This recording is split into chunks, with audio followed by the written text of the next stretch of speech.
नमस्कार, मैं वो विज्ञान प्रकाश। आप सोच रहे होंगे ये कुटिया के बाहर मैं कहां खड़ा हुआ हूं। ये बड़ी खास जगह है। बाबा रामदेव के बारे में अखबारों में छप गया कि जिस दिन नरेंद्र मोदी की स्वेरिंग इन सेरेमनी थी, उनका शपथ ग्रहण समारोह था, उस दिन उन्होंने मौन व्रत धारण किया हुआ था। तभी से मैंने कहा भाई उनसे मिलना बहुत जरूरी है। हमारी उनकी बहुत सारी मुलाकातें टेलीविजन पर होती रही हैं, मेरे इंटरव्यूज के माध्यम से। इस बार जो बड़ा बदलाव है वो ये है कि इस खूबसूरत मौसम में एक बेहद ही खूबसूरत जगह में आया हूं, और वो है बाबा रामदेव का आश्रम। आखिरी हमारी उनकी मुलाकात दिल्ली के मेरे स्टूडियो में हुई थी। ये मुलाकात मेरी उनसे हरिद्वार में हो रही है। नई सत्ता बैठ चुकी है नरेंद्र मोदी, जिसके लिए बाबा रामदेव ने जोरदार तरीके से अपील की। अरुण जेटली जैसे भारतीय जनता पार्टी के नेताओं ने यह व्यक्तित्व किया कि जो रामदेव का कंट्रीब्यूशन है, उनका योगदान है, उसकी तुलना जो है वो किसी जयप्रकाश नारायण के योगदान से की जानी चाहिए। ये बहुत कुछ हो गया, लेकिन बहुत सारे सवाल भी हैं। सबसे पहले बाबा रामदेव से मिलाते हुए आपके प्रणाम अभिज्ञान भाई। आश्रम में सबसे पहले थोड़ा सा दिखाते हैं आपको। अरे ये बड़ी कमाल की जगह है और बड़ा बढ़िया मौसम है इस वक्त। मतलब गर्मी से देखिए वो कहाँ रहते हैं, ये कुटिया। थोड़ा सा हमको बताइए इसके बारे में। पॉलिटिकल सवाल जवाब तो होते रहते हैं। आइए आइए। श्रद्धेय आचार्य बालकृष्ण जी ने ये साबरमती में जैसे महात्मा गांधी जी की कुटिया वहां पर बनी हुई है, ऐसे ये पूरा जो आश्रम है इसका नाम संत कुटीर है। यहाँ पतंजलि योग पीठ फेज 1 है, 2 है। यहाँ आयुर्वेद का बहुत बड़ा काम है। दुनिया का सबसे बड़ा कार्य हम आयुर्वेद के क्षेत्र में कर रहे हैं। पतंजलि फूड पार्क है, लेकिन अब जहाँ है ये छोटा सा मुझे चबूतरा जैसा नजर आ रहा है। अच्छा, आप देख सकते हैं यहाँ पर ये पीछे थोड़ी बहुत खेती वगैरह होती होगी मेरे हिसाब से। हाँ, यहाँ जो है सब्जियों वगैरह, सब्जियां, गन्ना सब मिलेगा आपको। सब फलदार पेड़ और पीछे तुलसी का बगीचा, ये सब है। यहाँ में रहता हूँ। जीवन जीने की बात हमेशा बाबा रामदेव कहते हैं। वो दिखाना चाहते हैं जिस कमरे में ये बड़ा, आपको बता दें, बड़ा कम शायद किसी को ये सौभाग्य होगा कि जहां वो रहते, क्योंकि लोग आरोप भी बहुत लगाते हैं आजकल के समय में बाबाओं पर। टीवी चैनल वाला कोई यहाँ नहीं आया है। टीवी चैनल वाला कोई यहाँ नहीं आया। बाबा जी आइए आप, आइए अभिज्ञान जी। बाबाओं के ऊपर बड़ा लग्जरी लाइफ जीने का आरोप लगता है। ऐसा है। ये बेड इसमें क्योंकि शुरू में लगा दिया गया था, जैसा साबरमती में लगा हुआ था, लेकिन मैं बेड के ऊपर सोता नहीं। मैं यहाँ इस जमीन पर चादर बिछा करके सोता हूँ। इधर ये मच्छरदानी है, ये मच्छरदानी एक इधर है, एक ये दूसरी मच्छरदानी है। ये बड़ी, एक भाई को अहमदाबाद से आए थे, एक जैन भाई हैं, उन्होंने मुझे ये गिफ्ट दी थी। तो जो है इस मच्छरदानी का भी मैं इस्तेमाल करता हूँ खुद ही अपना, क्योंकि हम लोग अपना स्वयं पुरुषार्थ करने में विश्वास करते हैं, इसलिए जो है इस मच्छरदानी का इस्तेमाल बड़ा अच्छे तरीके से हो जाता है। आजकल वो जो नाइट में लगाते हैं ना लोग, उसमें सबसे बड़ी एयर कंडीशनिंग की कोई व्यवस्था नहीं है। एयर कंडीशनिंग की जरूरत ही नहीं है। और ये ऐसी है मच्छरदानी कि आप इसको रात को ऐसे, अब ये ऐसे लेती हुई है और इसको जो है ऐसी इकट्ठी हो गई है, अब ऐसे लगी हुई है। अब रात को सोते हैं तो ऐसे करके और इसके अंदर घुस जाइए। मुझे जो तंबुओं में होती है, उस किस्म की है, उस किस्म की इसमें आप समेट कर सो जाते हैं तो आराम से इसमें अरे वाह, आराम से रात्रि को ये लग जाती है और इसमें अंदर घुस करके और आप सो जाइए। आपको जरूरत ही नहीं किसी जो है, आजकल तो लोग जो है ना बहुत तरह के वो बड़े केमिकल होते हैं। अब ये इतनी आसानी से लगती है और इसमें किसी तरह की कोई दिक्कत नहीं होती है। तो और आप योगा की पोजीशन में आ गए अपनी, हैं, जिसके लिए बाबा रामदेव जाने जाते हैं। तो मैं खुद जो है हर दिन इसी में करीब मेरे 4-5 घंटे गुजरते हैं, बाकी तो मैं अपनी सेवा में रहता हूँ। हाँ, बाकी यात्राएं भी आपकी बहुत होती है। यात्रा तो हवादार मौसम है, बहुत बढ़िया यात्रा मैंने इस परिवर्तन के लिए ही करीब 14 लाख किलोमीटर की यात्रा की, करीब 10,950 सभाएं की और करीब 14 करोड़ लोगों से सीधे मिला हूं, सीधे संवाद किया है। देखिए हम लोग उतर रहे हैं यहाँ ये कुटिया से बाहर। हल्की हल्की बारिश की बूंदें पड़ने लगी हैं। ये बात दिलचस्प है, बहुत खूबसूरत है। अगर हमारे ये पीछे जो है ये सरदार वल्लभ भाई पटेल के कर्मसद में घर में जैसा बना हुआ है, ये उनके घर का वास्तु है। ये विनोबा जी की जैसी कुटिया बनी है वैसा वास्तु है। पीछे महर्षि दयानंद और उसके पीछे जिस गांव में मैं पैदा हुआ उस गांव का वास्तु है। ठीक है, तो भाई आप लोगों को आवाज आ रही है ना कान में? आपकी ऑडियो में कोई दिक्कत तो नहीं है? हमारे कैमरा पर्सन ऐसे करके दिखा रहे हैं, इसका संकेत ही बहुत बढ़िया है। ये बड़ा खूबसूरत है।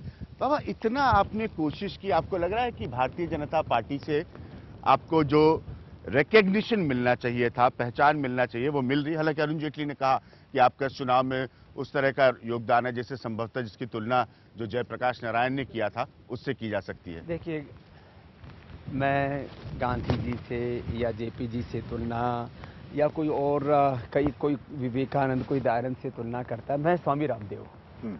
और मैंने ये काम कोई क्रेडिट पाने के लिए नहीं किया। और कोई भी यदि किसी बड़े परिवर्तन में जहाँ तक क्रेडिट की भी बात होती है तो मैं तो कलेक्टिव क्रेडिट में विश्वास करता हूँ।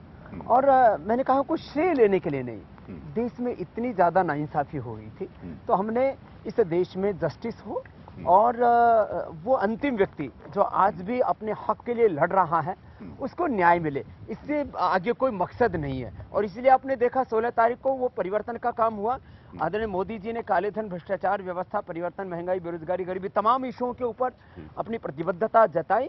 तो हम अब राजनीति में नीतिगत बदलाव तो देश में देखना चाहते हैं, लेकिन राज से हमारा कोई मतलब नहीं। इसलिए लोगों ने बहुत प्रश्न उठाए। मैं थोड़ा सा बाबा जी को रोक रहा हूँ, यहाँ पर थोड़ी सी बूंदाबांदी जरा मोटी हो गई है, बूंदे जरा तेजी, बड़ा मजा आ रहा है इसमें। लेकिन एक छोटा सा शेड हमें नजर आ रहा है कुटिया के सामने, वहाँ हमारा कुछ इक्विपमेंट भी रखा हुआ है और कुर्सियां भी लगी हुई हैं, तो थोड़ा सा हम इसी में बैठ लेंगे ताकि बहुत ज्यादा भीग ना जाएं। तो बारिश बहुत तेजी से हो रही है, हवा बहुत बढ़िया है। यहाँ ब्रह्मचारी पढ़ते हैं हमारे गुरुजी से जी, और ऐसे ही इससे ये तो काफी भव्य है। हाँ। इससे भी और ज्यादा आप जाएंगे साधारण स्थिति में, माने पेड़ के नीचे बैठ करके हम लोग पढ़े, पीपल के पेड़ के नीचे बैठ करके मेरी पूरी पढ़ाई हुई है। हाँ। और गांव में जब हम पढ़ते तो शीशम के पेड़ के नीचे। तो हमारी जो पाठशाला थी, हमारा जो स्कूल था, वो गांव में शीशम के पेड़ के नीचे, और गुरुकुल में जो है वो पीपल के पेड़ के नीचे चला करता था। पीपल के पेड़ के नीचे। नरेंद्र मोदी जिनको आपने बैक किया एक प्रधानमंत्री के तौर पर, नरेंद्र मोदी आप सब लोगों की जानकारी के लिए बाबा रामदेव के कार्यक्रमों में चुनाव से पहले भी यहाँ आए हैं, वो गरीब की बात करते हैं। और मैं जानता हूं कि आप अर्थशास्त्र के कई पहलुओं को बहुत अच्छे से समझते हैं, लेकिन साथ में लोग कहते हैं कि नरेंद्र मोदी को कॉरपोरेट्स की बैकिंग रही है। ये भारत का वोट उन्हें हासिल हुआ, ये मेरी लाइन है और मैं हमेशा एक पॉलिटिकल एनालिस्ट के तौर पर इस लाइन को दोहराने लगा हूं कि भारत ने उनको वोट किया है, इंडिया ने उनको बैक किया है। इसका संतुलन मोदी कैसे बनाएंगे? नहीं, जो आपकी बात है वो बहुत गहरा अर्थ रखती है कि उनको भारत ने वोट किया और कॉर्पोरेट ने, इंडिया ने उनको सपोर्ट किया।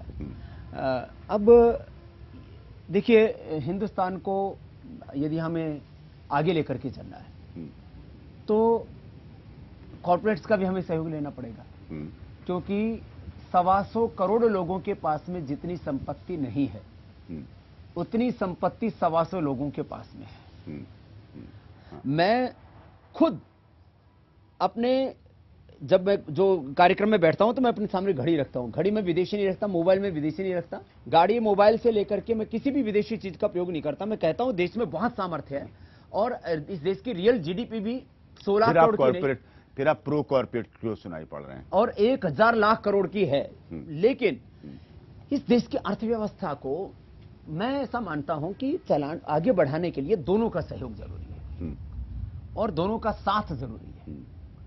और मुझे ये संतुलन सबसे खतरनाक काम है। ये हाँ, संतुलन ये बहुत सारे प्रधानमंत्री कर नहीं पाए हैं, चूके हैं। और अगर अटल बिहारी वाजपेयी ने इंडिया शाइनिंग का नारा दिया तो वो चुनाव हारे। मोदी एक बहुत बड़ी नई उम्मीद पर आए हैं। मनमोहन सिंह का क्या हाल हुआ वो सब आज हमारे आंखों के सामने है। तो ये बहुत खतरनाक है बाबा। ये आसान नहीं है होगा कैसे, वही मैं बताना चाहता हूं। देखो, कॉर्पोरेट्स को तो साथ लेना पड़ेगा बड़ी इंडस्ट्री लगाने के लिए। अब हमें स्टील की इंडस्ट्री लगानी, माना कि पहले एक जमाना था हिंदुस्तान में सबसे पहले स्टील बना, और जो आज भी झारखंड में, छत्तीसगढ़ में पुराने कारीगर हैं जो परंपरागत तरीके से स्टील बनाते हैं, उनकी स्टील को आज जो है, जो अशोक की लाट है या तमाम जो है कई सौ साल हो गए तब भी उनके ऊपर जंग नहीं लगी है। खैर, मैं टेक्नोलॉजी की बात नहीं कर रहा, मैं अतीत में भी बहुत नहीं जाना चाहता, वर्तमान के भारत की मैं बात करता हूं। तो गांव कैसे आगे बढ़ेगा और कॉर्पोरेट से हमें क्या सहयोग मिलेगा? यदि हमें अमेरिका से मुकाबला करना है यदि हमें चीन से मुकाबला करना है तो हमें कॉर्पोरेट्स को भी साथ में लेना पड़ेगा। लेकिन ये नहीं कि उनको जो है कॉर्पोरेट छूट के नाम पर रेवड़ियां बांट दी जाए, जैसे कि पहले जो है 5 लाख रुपए एक ही बार उनको टैक्स छूट के नाम पर दे दिए गए, अलग अलग तरह के टैक्स जोन उनके लिए बना दिए जाते हैं, और उनको जब वो कहते हैं कि ये इंडस्ट्री तो खत्म हो जाएगी उनको सपोर्ट किया जाता है, कि वो बहुत बड़ा मामला है। मैं उसका पक्षधर नहीं हूं कि अंधाधुंध उनको सपोर्ट किया जाए और टैक्स पेयर्स का पैसा जो है वो उनके ऊपर लुटाया जाए अथवा उनको अनावश्यक रूप से टैक्स में छूट दी जाए। लेकिन जो बड़ी इंडस्ट्रियां हैं और वो भी जरूरी है हिंदुस्तान के लिए, लेकिन किसान कैसे आगे बढ़े? तो किसान के लिए खेती पर आधारित इंडस्ट्रीज हमने लगाई और उसका देश नहीं दुनिया का सबसे बड़ा फूड पार्क हमने बनाया। ये अलग बात है कि उसमें हमको गालियां ज्यादा मिली और उसका श्रेय नहीं मिला। हाँ। लेकिन किसान के लिए खेती से संबंधित जो भी उद्योग हैं उनको बढ़ावा देना पड़ेगा। दूसरा, अकेली खेती से किसान आगे नहीं बढ़ेगा, उसको मूल्य भी ज्यादा देना पड़ेगा। इसकी बीजेपी ने भी वकालत किया, हमने भी इस मुद्दे को बहुत जोरदार तरीके से उठाया। किसान को आगे बढ़ाने के लिए डेयरी उद्योग को बढ़ाना पड़ेगा, देश को दुग्ध उत्पादन में मैं आपको रोक रहा हूं यहां पर, एक छोटी सी घटना आपको बताता हूं इसी चुनाव की मेरी। हजीरा के एक गांव में मैं था, सब जानते हैं देश के सबसे ज्यादा औद्योगिकीकरण से गुजरी हुई बेल्ट है हजीरा की। जी। और मैं यहां पर गुजरात और नरेंद्र मोदी की बात नहीं कर रहा हूं, ये कहानी 1980 की है। माधव सिंह सोलंकी मुख्यमंत्री थे। उस गांव में 1979 में 79 में इंदिरा गांधी आई और उन्होंने समझाया लोगों को कि अगर आप अपनी जमीन देंगे तो उद्योग लगेगा, उद्योग लगेगा तो आपको काम मिलेगा। ये 1979-1980 की कहानी, जिस गांव को मैंने चुनाव में देखा, मैंने बहुत देखा। आप लाल सा गमछा लेके पूरे हिंदुस्तान में जब बड़े बड़े पत्रकार जो है वो एयर कंडीशन रूम से जो है देश की नीतियों की बात कर रहे थे, तो आप जमीन से जुड़ करके उन लोगों की पीड़ा को कह रहे थे। और मैंने अनेक बार आपको देखा कि भाई आपको मनरेगा का फायदा मिला है, आपको फूड सिक्योरिटी का कोई फायदा मिला है। मैं आपकी बात पर वापस आ रहा हूं, थोड़ा सा इस बात को समझिए। मैं सोचता हूं, उस किसान ने 20 साल लड़ाई लड़ी जमीन के दाम के कॉम्पेंसेशन के लिए, मुआवजे के लिए। अब उस 20 वर्षों में वहां पर तमाम बड़ी पब्लिक सेक्टर यूनिट्स के साथ साथ सार्वजनिक क्षेत्र और गैर सार्वजनिक क्षेत्र दोनों की इकाइयां लग गई। गांव के लिए कुछ नहीं बदला। गांव का आदमी बेरोजगार का बेरोजगार रहा। बड़े उद्योगों ने स्किल्ड लेबर के नाम पर, कि जिनको काम आता है, बाहर से लोगों को लाकर काम दे दिया। अब वो मुझसे ये प्रश्न पूछ रहे थे एक पत्रकार के कि हमें क्या मिला हमें क्या इस विकास। ये हजीरा की कहानी बता रहा हूं, जो विकास के मैं मानता हूं अभिज्ञान जी, ये पूरे हिंदुस्तान की कहानी है। हमारे यहाँ पर जीडीपी दिखा दी जाती है, आप सारे पेड़ काट दीजिए जीडीपी बढ़ जाएगी। तो बात, आप ये सारे मकान ढा दीजिए, आपकी जीडीपी बढ़ जाएगी। जीडीपी सिर्फ एक इलाके का कॉन्सेंट्रेटेड कैलकुलेशन होता है। और हम जहां बैठे इसकी जीडीपी बहुत अच्छी, इसका मतलब ये थोड़ा ना कि बाकी आसपास के इलाकों की जीडीपी बहुत अच्छी। एक बात और है, जीडीपी बढ़ने के जो है कई एस्पेक्ट्स है। नेगेटिव जीडीपी भी होती है, पॉजिटिव जीडीपी भी होती है। और इसमें खास बात क्या होती है, जीडीपी में जो कैलकुलेशंस होते हैं, मैंने कहा ना 125 करोड़ लोगों की किस्मत को आप 125 लोगों से तय कर देते हैं कि 125 करोड़ लोगों ने जो है समृद्धि अर्जित कर ली, और 125 लोगों की समृद्धि को आप उनमें डिवाइड कर देते हैं, पर कैपिटा इनकम जोड़ देते हैं। इसीलिए ये संतुलन कैसे होगा? इसमें अब जो मैं आपको जो मैं मानता हूं नरेंद्र मोदी की सबसे बड़ी चुनौती है। नहीं, देखिए, अब इसमें मैं आपसे वही बात कर रहा था कि गांव के आदमी के पास पैसा कहां से आएगा और उसके जीवन में समृद्धि खुशहाली कैसे आएगी, उसको रोजगार कैसे मिलेगा। जो भी कॉर्पोरेट हाउस आते हैं वो आपने कहा ना कि स्किल्ड लेबर के नाम पर बाहर से लेके आते हैं। हमने करीब 90% लोग अपने यहाँ फूड पार्क में यहीं के लिए हमने कहा भाई, और उसमें भी पहाड़ और प्लेन का हमने कोई पक्षपात नहीं किया। मैं आपको एक बात ये कहना चाहता हूँ, किसान के जीवन में मैंने कहा, एक तो उसकी फसल का पूरा मूल्य मिले, उसको बिजली और पानी पूरी मिले। देखो, ये छोटी छोटी बातें हैं, लेकिन हिंदुस्तान में 3 गुना ज्यादा प्रोडक्शन ले सकते हैं। करीब 30% ही प्रोडक्शन हम ले पा रहे हैं। आधा हिंदुस्तान सूखे में, आधा बाढ़ से त्रस्त रहता है। तो पानी की समस्या, बिजली की समस्या गांव के लिए, फिर उनकी उपज का पूरा मूल्य, ये एक एस्पेक्ट है। अगली बात मैं इसमें जो जोड़ना चाहता हूं, दूसरा उसको मिलेगा दुग्ध उत्पादन से। जितना वो खेती से पैदा करता है उससे डबल वो दूध से पैदावार कर सकता है। और उसमें भी एक बहुत बड़ा साइड बैक है वो, और इतना ज्यादा उसको आत्महत्या की ओर धकेलता है। एक पशु हर दिन करीब 100 रुपए का खर्चा उसके ऊपर होता है। एक साल भर में करीब उसके ऊपर 36,000 रुपए का खर्चा हो जाता है एक पशु के ऊपर। खाली खाने के ऊपर। और जो है यदि उसके ऊपर यदि 4 पशुओं पर भी एक आदमी काम करता है और 2,000 रुपये भी उसके महीने की वो लगाओ तनख्वाह, तो करीब 60,000 रुपये बैठता है। वो पशु नए दूध नहीं होता, गाभिन नहीं होता, तो वो क्या होता है कि 60,000 का बोझ पड़ता है, फिर उसको कतरखाने में भेज देता है। इधर खेत में यूरिया डालता है, डीएपी डालता है, उसका कट्टा आता है उसका 1,000 रुपए का, 1,200 रुपए का, और उधर से जो है उसके पशु के ऊपर खर्च हो गए 36,000, 1,00,000 रुपए का एक पशु के ऊपर बोझ पड़ गया उसका। अब क्या करेगा वो? तो उसको पशुधन की सुरक्षा के लिए और गाय की, जिसकी नरेंद्र मोदी जी भी बात करते रहे, उसके लिए हमें नंदी पालने पड़ेंगे कि जिससे कि जो आज 4 किलो दूध दे रही है वो गाय 40 किलो दूध दे सके, और वो 5 साल में संभव हो सकता है, तीसरे ब्यात में हो जाता है। खैर, तो दुग्ध उत्पादन उसके लिए करना पड़ेगा, उसको ट्रेनिंग देनी पड़ेगी कि वो अच्छे अपने जो डोल होती है खेत की, उसके ऊपर पेड़ लगाए।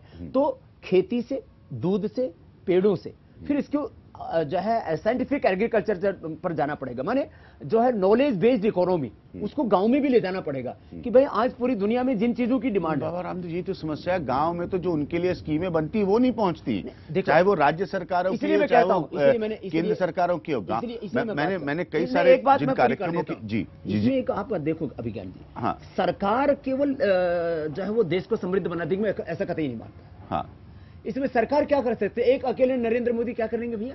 वो पॉलिसी बना सकते हैं, उनको एग्जीक्यूट किसको करना है? हाँ, लोगों को और उसमें समाज को। हाँ, आज हम यहाँ पर बैठे हैं, हाँ, किस लिए बैठे हैं हम यहाँ? हम इसलिए बैठे हैं कि भाई मैंने नरेंद्र मोदी से एक बात की, देखो अभी हमारा एक परिवर्तन का दौर पूरा हो गया, अब हम योग के साथ सहयोग करेंगे। आप इस देश को दिव्य भव्य आध्यात्मिक आर्थिक शक्ति संपन्न बनाना चाहते हैं कि हमारा देश अपने गौरव से पहचाना जाए, जो इसकी सांस्कृतिक आध्यात्मिक पहचान है, और दुनिया के सामने हम आंख से आंख मिलाकर के बात कर सकें, अर्थात हम चीन और अमेरिका के मुकाबले अपने आर्थिक शक्ति में भी उनके 280 से ज्यादा सीटें वाले नरेंद्र मोदी आपकी बात सुनेंगे? सार्वजनिक तौर पर गए नरेंद्र मोदी का समर्थन करने, आपके समर्थन से भारतीय जनता पार्टी, नरेंद्र मोदी दोनों को बड़ा लाभ हुआ।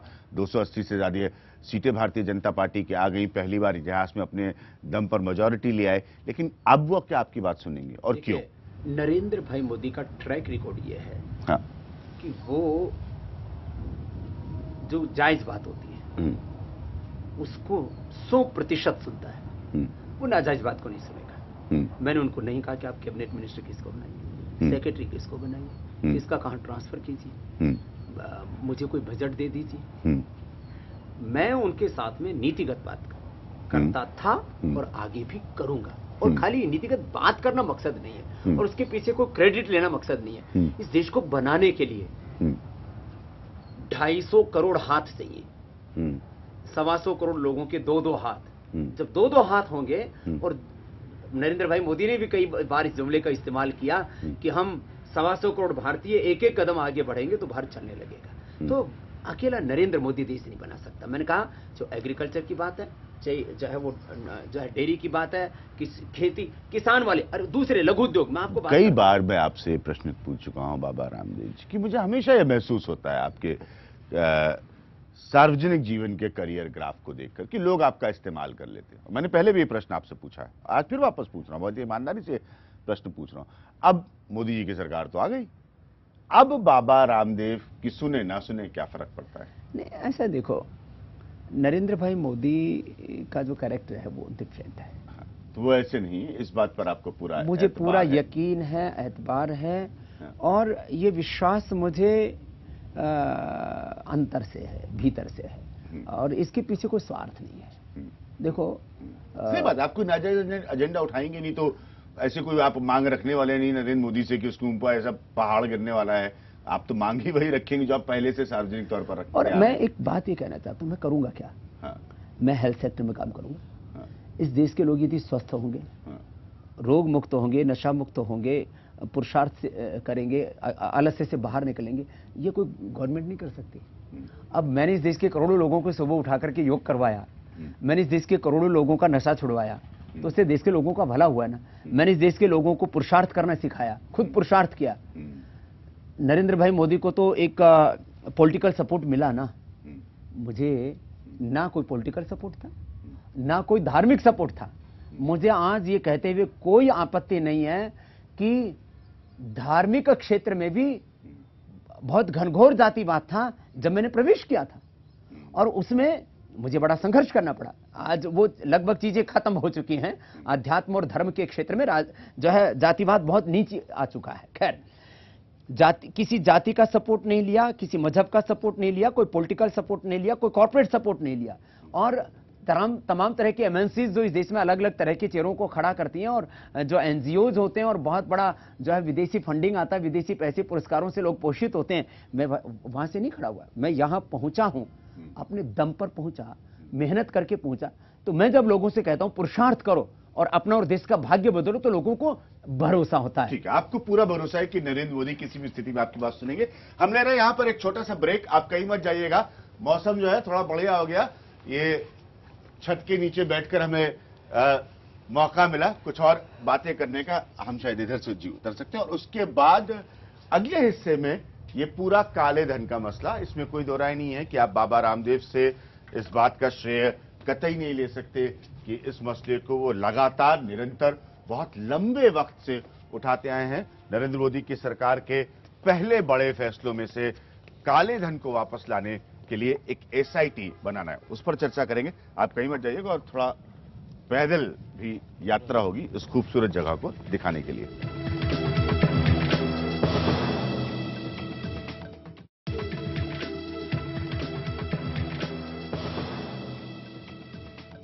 तो मैंने कहा था ब्रेक में जाने से पहले कि हम काले धन के मसले पर बात करेंगे। एसआईटी बनाना सरकार के पहले बड़े फैसलों में से है। इस मसले को, इसका दबाव, इसको उठाना, इसको बताना, लोगों तक पहुंचाना, ये बाबा रामदेव काफी लंबे वक्त से कहते रहे हैं। उन्होंने हमारे ही इस कार्यक्रम मुकाबला में एक मुलाकात के दौरान मुझसे कहा भी था कि नरेंद्र मोदी से इस विषय पर उनकी बाकायदा बातचीत हुई है, और ये पहले फैसलों में से होगा। कैबिनेट में सबसे पहला प्रस्ताव काले धन के ऊपर आएगा। हाँ।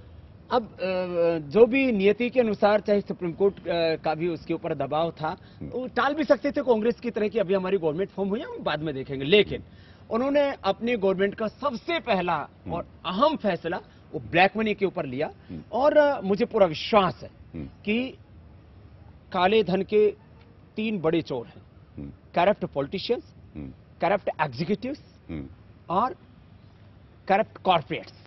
इन तीनों की जो तिकड़ी, आपको भारत निर्माण के लिए तीनों की आवश्यकता है। जब आप लोग यही हमेशा ये कहता हूं कि विडंबना जो है, जो पेचीदगी है, करप्ट, हाँ, जो इसमें करप्ट है, उनको करेक्ट करना पड़ेगा। इन तीनों का सबसे बड़ा। लेकिन जैसे मैंने एक बात उस समय भी आपसे पूछी थी कि जब भारतीय जनता पार्टी अपने मैनिफेस्टो में कहती है साहब हम खास तरह के कोर्ट्स बनाएंगे उनके लिए जो कालाबाजारी करते हैं, तो अब ये एक तरफ वो मैनिफेस्टो में कहती है, बाबा रामदेव जैसे व्यक्तियों का किसी प्राइम मिनिस्टर पर दबाव है कि नहीं आप एसआईटी बनाइए, काले धन पर एक्शन लीजिए। आपको लगता है ये एक समयबद्ध तरीके से होगा, या ये ठीक है नहीं बाबा रामदेव ने कहा है, उनका हमको इतना बड़ा समर्थन प्राप्त हुआ है, चलो बना दो भाई एसआईटी, उसके बाद देखेंगे अपना बाकी सरकारी काम चलते रहेंगे?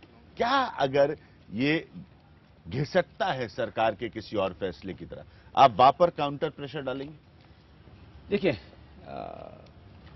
अभिज्ञान भाई, मैं ये जो प्रेशर पॉलिटिक्स है इसको बहुत उचित नहीं समझता। और मैं ये जरूर मानता हूं कि देश में राजनीतिक बल से नैतिक बल सबल होना चाहिए, और अध्यात्म सत्ता धर्म सत्ता से मजबूत होनी चाहिए, और उसका चरित्र बहुत ऊंचा होना चाहिए। तो देश में चीजें दबाव से नहीं होंगी, प्रेशर से नहीं होंगी। नहीं, मैं इसलिए कह रहा हूं, मैं इसके अगली बात कह रहा हूं।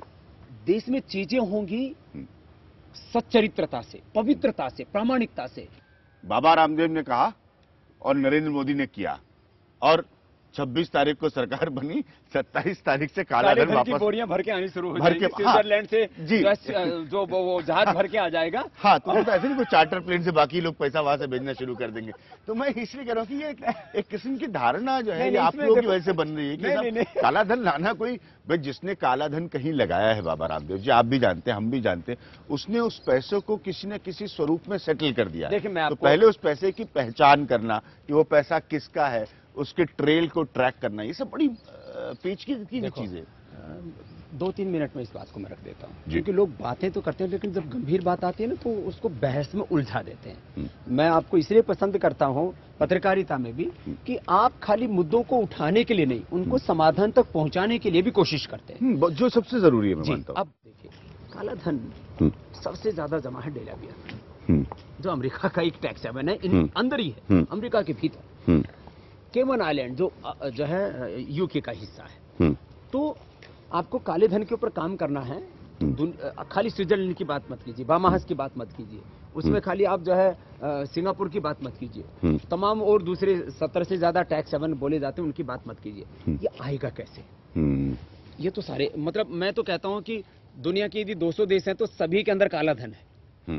ये काला धन किसी देश विशेष में है, ये एक मात्र भ्रांति है। लोगों को समझाने के लिए स्विट्जरलैंड चिल्लाते हैं। खैर, काला धन को वापस लाने के लिए जो अंतर्राष्ट्रीय जो कानून है, परिस्थितियां हैं, पॉलिसियां हैं, वो अभी इस समय अनुकूल हैं। कैसे? United Nations convention against corruption, जिसके ऊपर देश में बहुत बहस हुई, उसके ऊपर लगभग सभी बड़े देशों ने हस्ताक्षर कर दिए। अब एक दूसरे की इंफॉर्मेशन आप शेयर कर सकते हैं और वो अंतर्राष्ट्रीय कानून उसके फेवर में है। दूसरी बात, एक प्रोविजन है जिसके ऊपर बहुत कम चर्चा हुई है मीडिया में, पॉलिटिकल एक्सपोज पर्सन।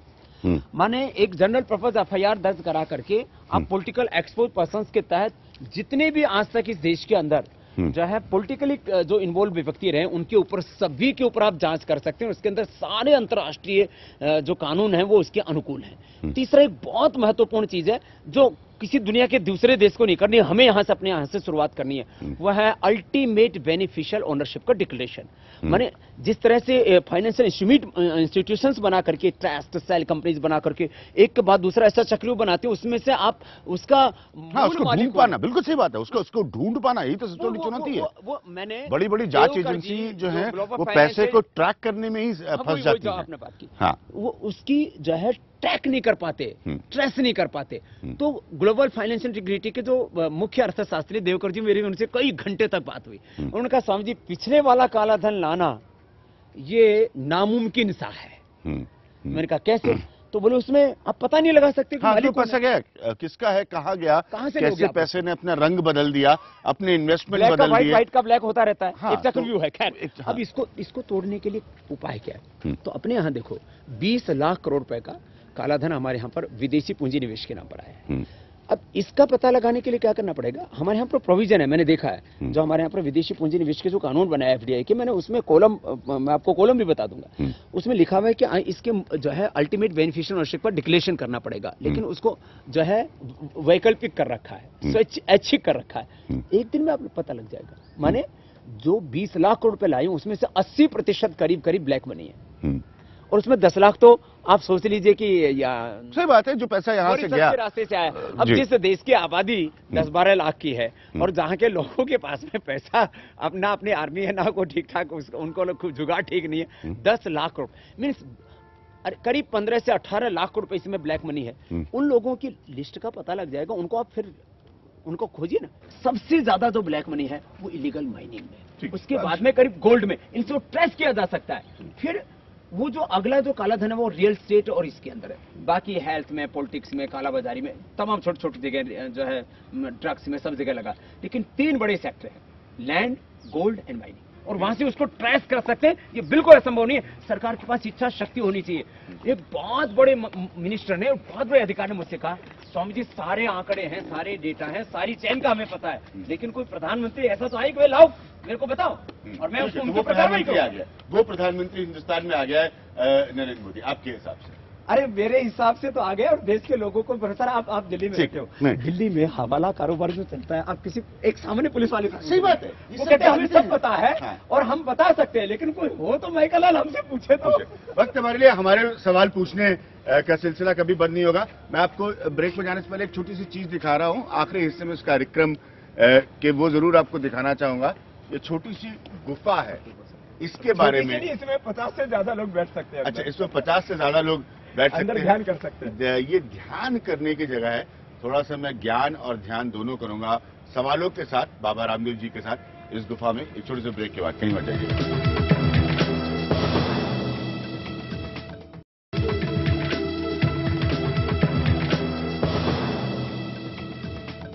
बाबा जी हमारे साथ हैं, बाबा रामदेव जी।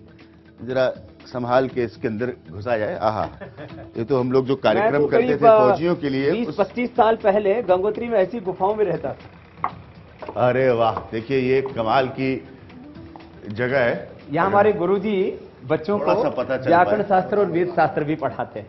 अच्छा, व्याकरण शास्त्र, हाँ, व्याकरण शास्त्र और वेद शास्त्र। ये छोटी छोटी देखिए ये प्रतिमाएं जैसी पेंटिंग यहाँ पर नीचे लगी हुई हैं इस गुफा में, और इधर मुद्राएं लगी हुई हैं। ये जो योग में मुद्राएं होती है ना जी, ध्यान मुद्रा, वायु मुद्रा, शून्य मुद्रा, ये सारी मुद्राएं भी। बिजली की काफी कमी है, मतलब रोशनी के हिसाब से, वैसे कोई बिजली की कमी नहीं है शायद इतना स्पष्ट नहीं आ रहा होगा। तो मैंने कहा यार जरूर आप लोगों को, अगर हम हरिद्वार आए हैं रामदेव जी के आश्रम तक, तो ये जरूर बाबा के आश्रम से दिखाने की आपको जरूरत है। दिलचस्प है, बाबा रामदेव ने बहुत काले धन का मसला, बाबा ये इस तरह की गुफा में बैठ के तो नहीं सोचते थे आप काले धन का मसला उठाना देश में बहुत जरूरी है?